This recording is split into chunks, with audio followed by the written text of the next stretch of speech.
Welcome to Miss Scarlett. Subscribe and don't miss out on Patreon. Have fun! Mortar fire echoed in Conrad's ears as he fumbled with his keys, struggling to unlock the door to his sister's apartment. His hands shook, a tremor he'd been unable to shake since returning from his last tour. The key finally slid home, and he stepped inside, greeted by stale air and dust motes dancing in shafts of afternoon sunlight. Conrad's sister, Laura, had moved across the country for a new job, leaving him to pack up the remainder of her belongings. He'd been putting it off for weeks, finding excuses to avoid the task. But today, he'd run out of reasons to delay. The apartment felt hollow, devoid of the warmth and life Laura had brought to it. Conrad moved through the rooms like a ghost, his footsteps echoing in the emptiness. In the bedroom, he found a stack of cardboard boxes, neatly labeled in Laura's precise handwriting. As he began sorting through her things, memories flooded back, not of Laura, but of the war. The acrid smell of gunpowder, the metallic taste of fear, the weight of his rifle, an extension of his arm. Conrad's breath quickened, his heart racing as the flashback took hold. He stumbled backward, knocking into the closet door. It swung open, and something soft brushed against his face. Conrad blinked, forcing himself back to the present. A garment bag had fallen, spilling its contents onto the floor. Kneeling, Conrad gathered up the fallen clothes. Without thinking, he brought a blouse to his face, inhaling deeply. The faint scent of Laura's perfume lingered, a stark contrast to the phantom odors of smoke and blood that usually filled his nostrils. Conrad sat there for a long moment, the silky fabric cool against his skin. For the first time in months, the ever-present tension in his shoulders began to ease. He found himself running his hands over the other garments, a flowing skirt, a camisole. But the peace that had settled over him was too precious to relinquish. With trembling hands, Conrad began to change. The blouse slid over his head, the material whispering against his skin. He stepped into the skirt, marveling at how it swished around his legs. Standing before the full-length mirror on the closet door, Conrad barely recognized himself. The clothes didn't fit properly. Laura was smaller than him in every dimension, but the transformation was startling. Gone was the haunted, haggard soldier. In his place stood someone softer, gentler. For the first time since returning home, Conrad felt alive. He twirled experimentally, watching the skirt flare out around him. A laugh bubbled up from his chest, rusty and uncertain at first, then growing stronger. Conrad couldn't remember the last time he'd laughed like that. The spell was broken by the harsh buzz of his phone. Conrad jumped, guilt and shame flooding through him as he scrambled to answer it. It was his VA counselor, reminding him of an appointment the next day. He mumbled an acknowledgement and hung up, reality crashing back down around him. What was he doing? This was sick, twisted. He was a soldier, a man. Not whatever this was. Conrad tore off the clothes, wadding them up and shoving them back into the garment bag. He finished packing Laura's things in record time, refusing to look at the closet again. When he left the apartment, he told himself it was for the last time. But that night, lying alone in his sparse bedroom, Conrad couldn't shake the memory of how he'd felt wearing those clothes. How the weight that had been crushing him for so long had lifted, if only for a moment. How, for the first time since coming home, he'd felt like a person instead of a hollow shell. Days passed. Conrad went through the motions of his life. Therapy appointments, job searches, sleepless nights punctuated by nightmares. But always, in the back of his mind, was the siren call of Laura's apartment. of the clothes hidden away in that closet. He resisted for as long as he could. But one night, after a particularly brutal flashback left him shaking and drenched in sweat, Conrad found himself driving across town. The keys to Laura's apartment burned in his pocket like a guilty secret. This time, there was no hesitation. Conrad went straight to the closet, pulling out the garment bag with shaking hands. He stripped off his sweat-soaked t-shirt and jeans, replacing them with a silk chemise and flowing palazzo pants. The change was immediate. As the soft fabrics settled against his skin, Conrad felt the ever-present knot of tension in his chest begin to loosen. He sank onto Laura's bed, reveling in the sensation of the silk against his legs as he curled up on top of the comforter. For the first time in months, Conrad slept without nightmares. It became a ritual. Every few days, when the memories became too much to bear, Conrad would sneak into Laura's apartment. He'd spend hours trying on different outfits, experimenting with makeup he found in the bathroom drawers. In those moments, the war felt like a distant memory. He wasn't Sergeant Conrad Matthews, haunted by the things he'd seen and done. He was someone else entirely, someone untouched by violence and fear.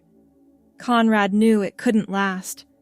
Laura would eventually come back for the rest of her things, or the apartment would be rented to someone new. But he pushed those thoughts aside, clinging to the respite these secret sessions provided. Weeks passed. Conrad found himself spending more and more time at Laura's apartment.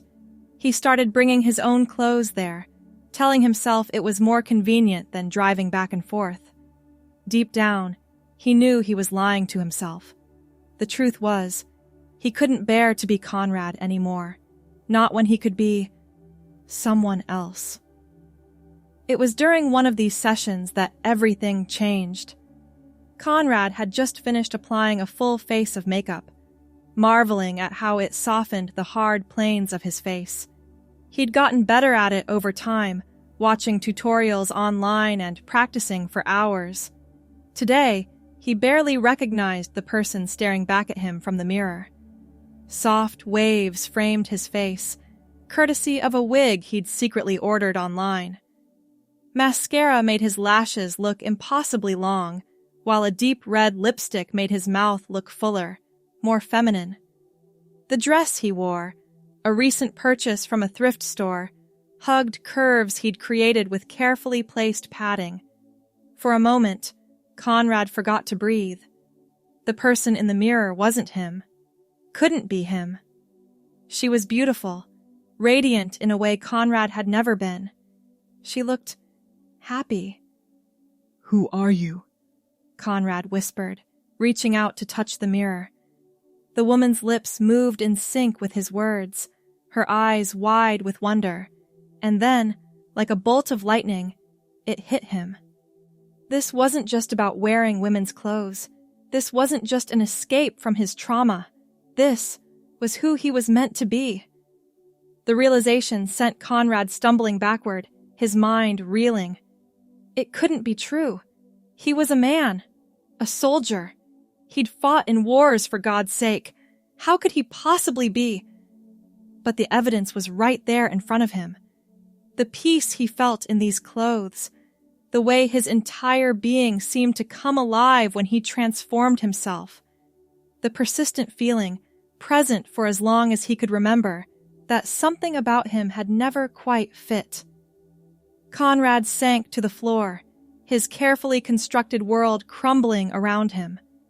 He wasn't just dressing up for fun or escape. He was becoming his true self. She, her true self. The pronouns felt strange in Conrad's mind, but undeniably right, like puzzle pieces finally clicking into place. For hours, she sat there on the floor of Laura's bedroom, grappling with this newfound understanding of herself. The sun had long since set by the time she rose on shaky legs, moving to stand before the mirror once more. "Hello," she whispered to her reflection. "I'm Cora." The name came to her suddenly, feeling as natural as breathing. Cora. It was close enough to Conrad that it felt familiar, but wholly its own entity. A new name for a new life. Cora spent the night in Laura's apartment, too overwhelmed to even think about going back to Conrad's sparse, military-neat apartment. She fell asleep still fully dressed, makeup smeared on the pillowcase, but more at peace than she'd been in years. The next morning brought with it a whole new set of challenges. In the harsh light of day, Cora's newfound identity felt simultaneously more real and more terrifying. What would this mean for her life? Her career? Her relationships? She thought of her parents, staunchly conservative and so proud of their son, the war hero. Of her army buddies, the men she'd fought beside and bled with. How could she possibly explain this to them? For a moment, Cora considered trying to shove everything back into the box it had come from, to go back to being Conrad, to forget this revelation and continue living as she always had. But the very thought made her feel sick, her chest constricting with anxiety. No, she couldn't go back, not now that she knew who she truly was. With trembling hands, Cora reached for her phone. She had no idea where to start, but she knew she couldn't navigate this alone. Her thumb hovered over her VA counselor's number for a long moment before she finally pressed call. Dr. Patel's office. How can I help you? Cora opened her mouth, but no sound came out. She cleared her throat and tried again. This is Cora Matthews. I need to speak with Dr. Patel. It's urgent. There was a pause on the other end of the line. I'm sorry, did you say Cora Matthews? We don't have a patient by that name. I'm sorry, it's Conrad Matthews. But I need to talk to Dr. Patel about gender identity issues. Another pause, longer this time. When the receptionist spoke again, her voice was gentler. I understand, Cora. Dr. Patel has an opening in an hour. Can you come in then? Relief washed over Cora. Yes, I'll be there. Thank you. She hung up and looked down at herself, still dressed in last night's outfit. She couldn't go to her appointment like this. She wasn't ready for the world to see Cora yet.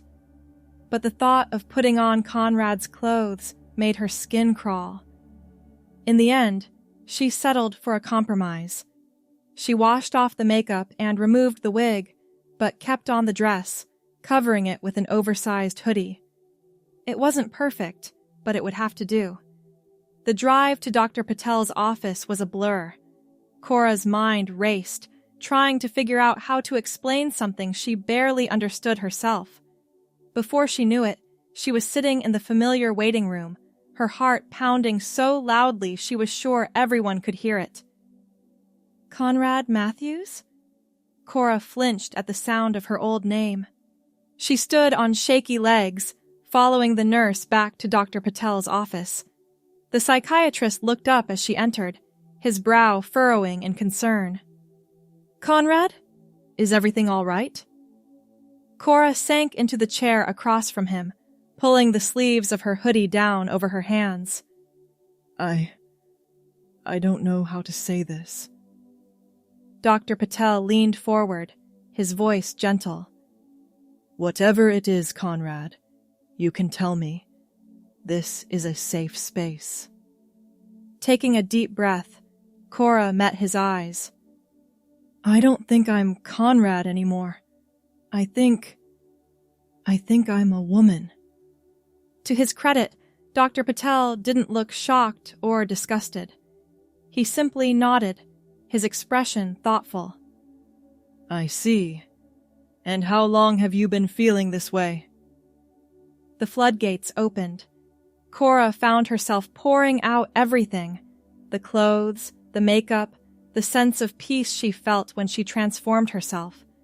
She told him about choosing the name Cora, about the revelation she'd had the night before. Dr. Patel listened without interrupting, occasionally making notes. When Cora finally fell silent, he set his notepad aside and leaned forward. Thank you for sharing this with me, Cora. That took a great deal of courage. Hearing him use her chosen name brought tears to Cora's eyes. What do I do now? She whispered. That's entirely up to you, Dr. Patel said.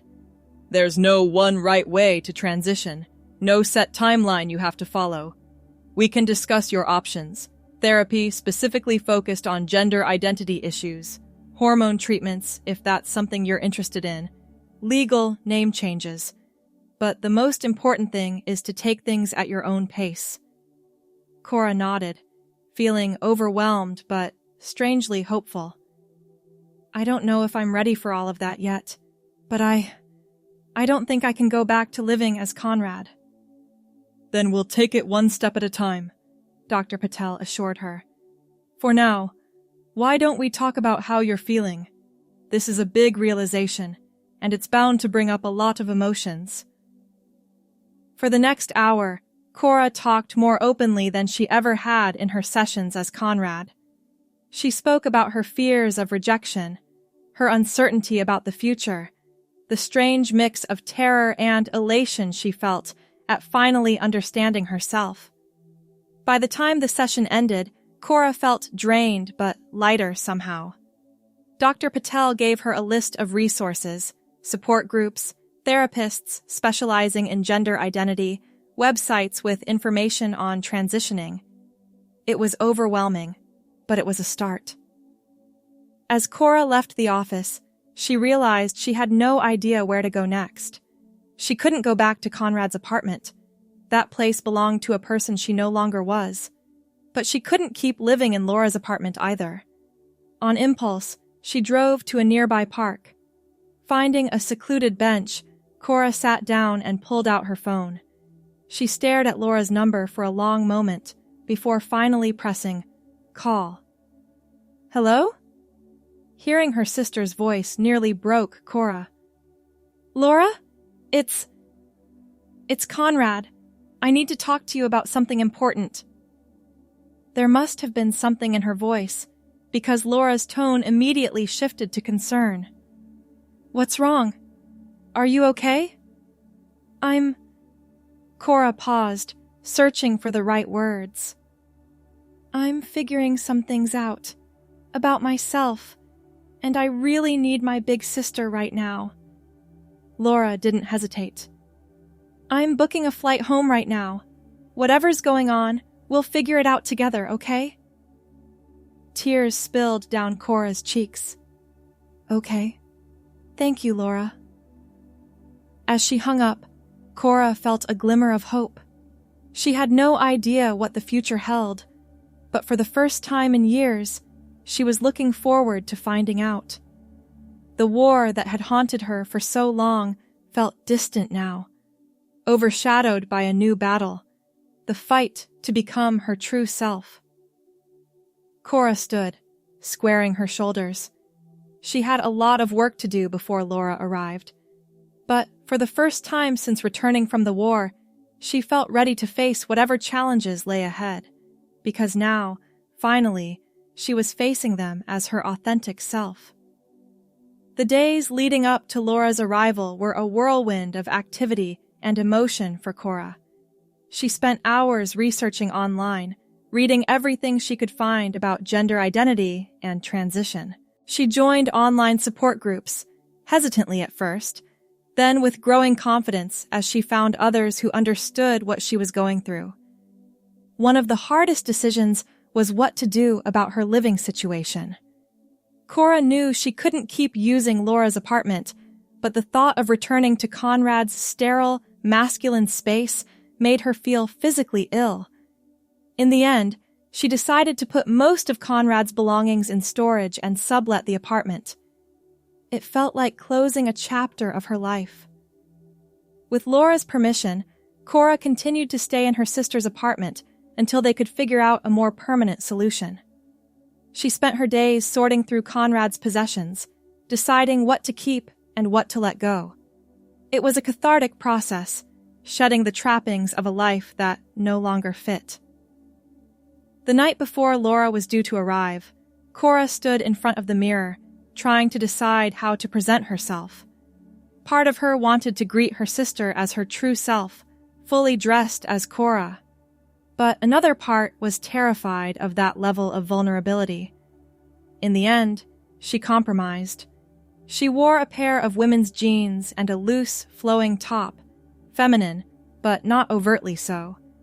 She applied a light touch of makeup, just enough to soften her features.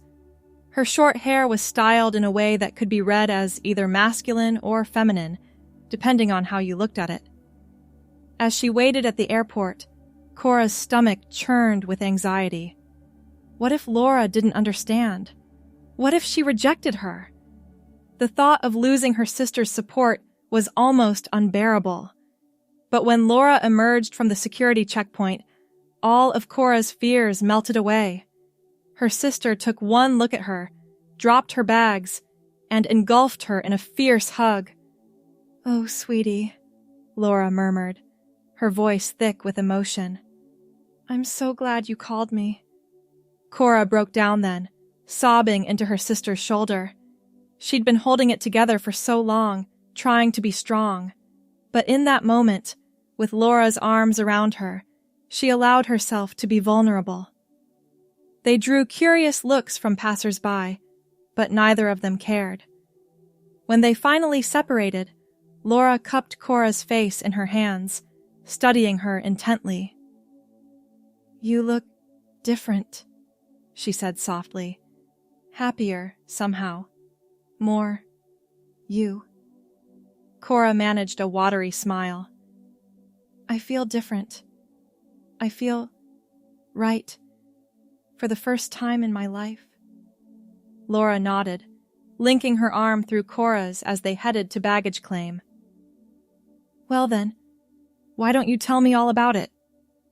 The drive back to the apartment was filled with conversation. Cora explained everything: the clothes, the realization, her chosen name. Laura listened attentively, asking questions but never judging. As they pulled into the parking lot of the apartment complex, Laura turned to Cora with a serious expression. "I want you to know that I love you, no matter what. You're my sibling, and nothing will ever change that. If Cora is who you truly are, then I'm honored to have a sister." Cora burst into tears again, overwhelmed by the unconditional acceptance. Laura pulled her into another hug, rubbing soothing circles on her back. "Now," Laura said when Cora had calmed down, "why don't you show me this fabulous wardrobe you've been putting together?" The next few days were a whirlwind of activity. Laura threw herself into helping Cora plan her transition with the same enthusiasm she brought to everything in life. They went shopping for clothes that actually fit Cora properly, Laura offering advice on styles and sizes. They researched hormone therapy options and legal name change procedures. But it wasn't all practical matters. There were long, deep conversations late into the night. Cora shared her fears about the future, about how their parents would react, about whether she'd ever find acceptance in the wider world. Laura listened, offered comfort, and shared her own perspectives. "You know," Laura said one night as they sat on the balcony, watching the sunset, "I always felt like there was a part of you that was closed off, even when we were kids. I could never quite put my finger on it, but it was like you were holding something back." Cora nodded, sipping her tea. "I think I was. I just didn't know what it was." Laura reached over and squeezed her hand. "Well, I'm glad you figured it out, and I'm glad you trusted me enough to share it." As Laura's visit drew to a close, Cora felt both grateful and apprehensive. Her sister's support had been invaluable, but she knew she'd have to face the world on her own soon. The night before Laura was due to fly back, they sat down to discuss next steps. "I can stay longer if you need me to," Laura offered. "Work's been understanding so far." Cora shook her head. No, I think I need to do this on my own. But knowing you're just a phone call away means everything. They talked about practical matters. Cora's plans to start hormone therapy, her upcoming appointment with a gender therapist, her decision to look for a new job where she could start fresh as herself. What about Mom and Dad? Laura asked gently. Cora sighed, running a hand through her hair. I'm not ready yet. I know I'll have to tell them eventually, but I need to be more settled in myself first. Laura nodded understanding. When you're ready, I'll be right there with you. You don't have to face them alone. Thanks for watching, my girlies. Be sure to check out Patreon for more.